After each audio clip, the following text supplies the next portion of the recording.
Hello students, so welcome to the YouTube channel of Legalite Academy. So as you all know, CLAT is next week. तो next week CLAT का exam देना है. क्या कुछ tips हैं जो हम फॉलो कर सकते हैं, क्या कुछ टिप्स हैं जो कर सकते हैं, क्या कुछ मिस्टेक्स है जो हमें अवॉइड करनी है in order to maximize our score in the exam. So the first thing is legal reasoning. तो लीगल रीजनिंग के पैसेजेस आपको बहुत क्लियरली पता है.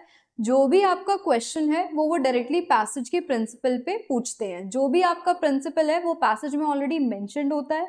अगर टॉर्ट्स का है, कॉन्ट्रैक्ट्स है, क्रिमिनल लॉ है, फैमिली लॉ है, टॉपिक अगर हमें ऑलरेडी आता है तो हम टाइम बचाते हैं, पैसेज ना पढ़ के डायरेक्टली क्वेश्चन सॉल्व करते हैं. बट अगर कोई ऐसा पैसेज है, सपोज कोई अवेयरनेस का पैसेज है, या फिर अगर कोई डिफरेंट पैसेज उन्होंने न्यूज़ पे दिया हुआ है, पैसेज किसी आर्टिकल की या किसी न्यूज़पेपर की क्लिपिंग दी हुई है, वहां पर हम जनरली पैसेज को पढ़ते हैं. तो ऐसे क्वेश्चन जो अवेयरनेस के हैं वहां पर हम पैसेज पढ़ के आंसर करते हैं. रीजनिंग के जितने भी क्वेश्चन रहते हैं वहां पे हमें टॉपिक ऑलरेडी आता है तो हम टाइम सेव करते हैं और डायरेक्टली क्वेश्चंस आंसर करना शुरू करते हैं.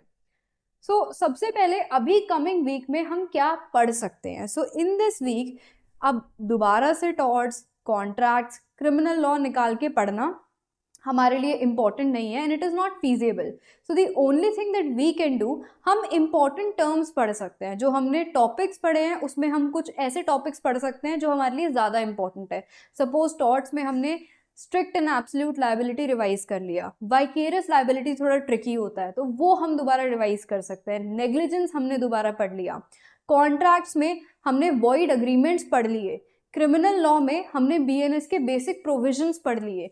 तो जो भी चीज़ें हैं आप ब्रीफ में पढ़िए, ब्रीफ में उसको रिवाइज करिए. इन डेप्थ अभी पढ़ने का कोई टाइम नहीं है. इन डेप्थ आप 2-2, 3-3 घंटे टॉर्ट्स, कॉन्ट्रैक्ट्स पढ़ोगे, it is not feasible. The only thing that you can do right now, जो नोट्स आप ऑलरेडी कर चुके हो उसको बस ब्रीफ में ऊपर ऊपर से रिवाइज करना है. ठीक है.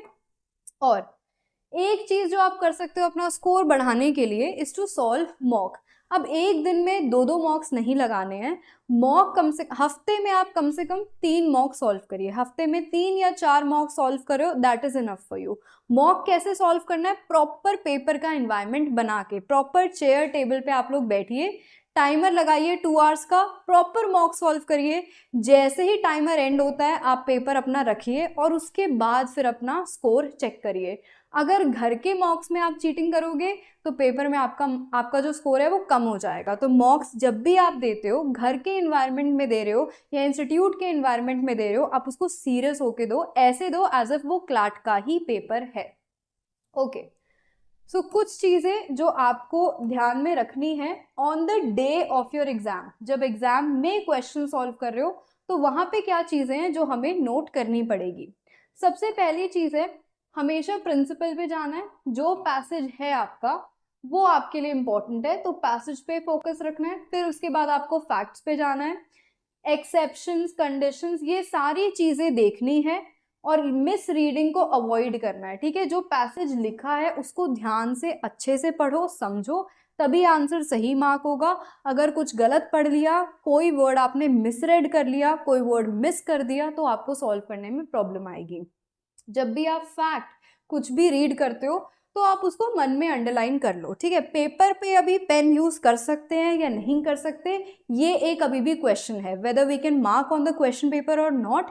तो अगर कोई भी चीज़ आपको इंपॉर्टेंट लगती है आप उसको मन से अंडरलाइन कर दो. मन में ये सोच लो कि हाँ ये चीज़ यहाँ पर इंपॉर्टेंट है, कि किसने क्या किया, किसके लिए क्या क्या हाँ में क्या क्या लायबिलिटी है. तो वो पैसेज में पढ़ के आप ध्यान रखो कि यहाँ पर ये चीज़ मैंशन्ड है. नेक्स्ट हम क्या कर सकते हैं इसमें, एग्जाम डे वाले दिन वो मत अप्लाई करो जो आपने लर्न किया है. मैंने आपको बोला था आपके लिए सुप्रीम अथॉरिटी कौन सी है, आपके लिए पैसेज सुप्रीम है. जो पैसेज में लिखा है सिर्फ उस पर फोकस करना है. जैसे स्ट्रिक्ट और एब्सोल्यूट लायबिलिटी का पैसेज है तो सिर्फ वही आप ऑप्शंस में मार्क करोगे. ऑप्शंस में अगर वाइकेरियस मार्क करा है तो आंसर गलत हो जाएगा. ऑप्शंस में अगर नेग्लिजेंस मार्क करा है तो आंसर गलत हो जाएगा. तो जो प्रिंसिपल में मेंशन्ड है सिर्फ वही आपको अप्लाई करना है. टाइम मैनेजमेंट करना बहुत ज़रूरी है. पेपर आपका यहाँ पे आपको सिर्फ 120 मिनट्स मिल रहे हैं तो आपको टाइम मैनेज करना इज़ वेरी इंपॉर्टेंट.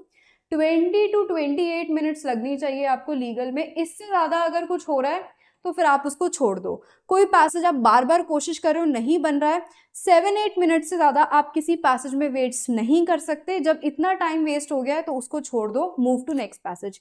ये मत सोचो कि मैंने 8 मिनट इसमें वेस्ट कर दिए, 15-20 मिनट और लगा लेता हूँ, क्या पता पैसेज सॉल्व हो जाए। मत करो, वो नहीं बन रहा है उसको छोड़ो, मूव ऑन। मैक्सिमम टाइम एक पैसेज में आइडियली आप 6 to 7 मिनट्स रख सकते हो उस पैसेज को सॉल्व करने के लिए। अगर स्ट्रक हो, कुछ भी मार्क करो एंड मूव ऑन। ठीक है, कोई प्रॉब्लम आ रही है, नहीं हो रहा है पैसेज को छोड़ो, आगे चलो।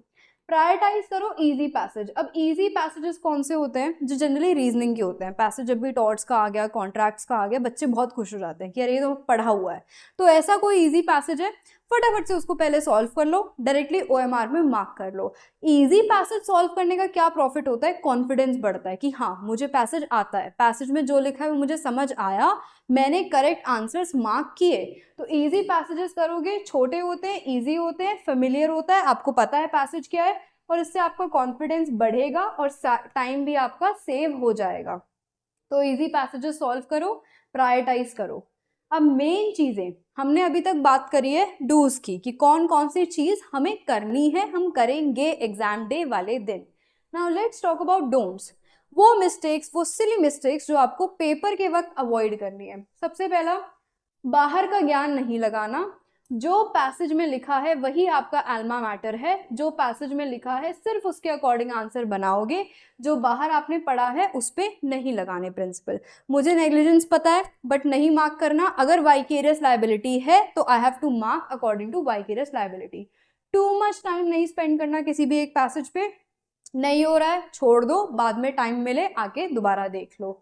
मिस रीडिंग नहीं करना है। ये जो वर्ड्स होते हैं unless, except, only, if, notwithstanding, ये बहुत इंपॉर्टेंट वर्ड्स है। तो इन वर्ड्स को अच्छे से पढ़ना है और फिर मार्क करना है।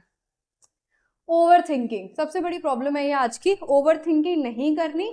Any damage is enough. अगर ओवर थिंकिंग करोगे कि पेपर में स्कोर हुआ नहीं हुआ, NLU मिलेगा नहीं मिलेगा, ड्रॉप करना पड़ेगा, ये सब करोगे 2 घंटे निकल जाएंगे, आपको पता भी नहीं चलेगा। तो वहां पे ओवर थिंकिंग नहीं करनी।